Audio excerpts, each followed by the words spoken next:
দিতে চাই সবটুকু ধ্যান সারাক্ষণ দিতে চাই তোমাকে, সবটুকু ধ্যান সারাক্ষণ দিতে চাই তোমাকে। তোমাকে। এভাবেই গানে গানে উঠে আসে প্রেমিকার প্রতি প্রেমিকের বেপরোয়া ভালোবাসা। আবার কখনো কখনো গানের কথায় বিস্ফোরিত হয় প্রেমিকের পুষে রাখা আর্তনাদ। আজ 12ই মে, তাই সকাল থেকে জন্মদিনের তোড়া তোড়া ফুল।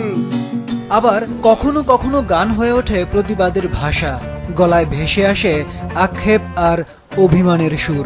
মুক্তির মন্দির সোপান তলে কত প্রাণ হলো বলিদান। এভাবেই যুগের পর যুগ ধরে সঙ্গীত সঙ্গী হয়ে আছে বিশ্বের কোটি কোটি মানুষের। ভাষার পার্থক্য, অঞ্চলভেদে ঐতিহ্যের ভিন্নতা সব ছাপিয়ে হৃদয়ের আপন হয়ে ওঠে গিটারের তারের সুর। প্রতিটা ছন্দ, প্রতিটা সুর যেন বলে বেড়ায় ভেতরের অসহায়ত্বের কথা।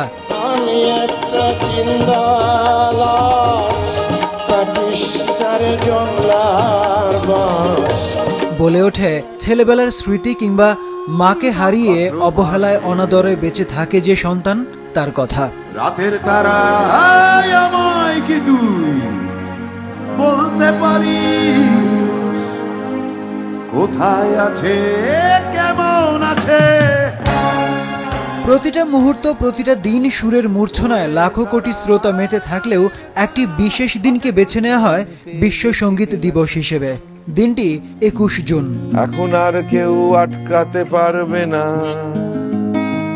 সম্বন্ধটা, এইবার তুমি ভেস্তে দিতে পারো। মাকে বলে দাও বিয়ে তুমি করছো না। দিনটির উদযাপন ফ্রান্সে শুরু হলেও ঠিক কবে থেকে এটি শুরু হয় তা নিয়ে মতের ভিন্নতা রয়েছে।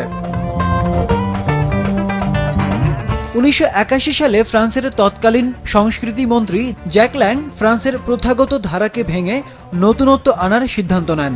জানতে পারেন সে সময় ফ্রান্সে প্রতি 2 জন তরুণের মধ্যে একজন কোনো না কোনো বাদ্যযন্ত্র বাজাতে পারেন। তাদের অনুপ্রাণিত করতেই সঙ্গীত দিবসের শুরু।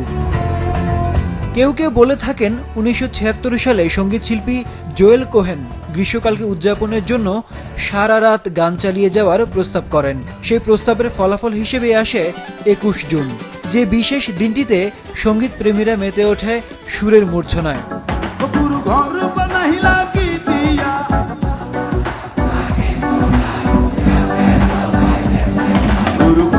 আরিফ উদ্দিন নবীন, মাছরাঙা, নিউজ ডেস্ক।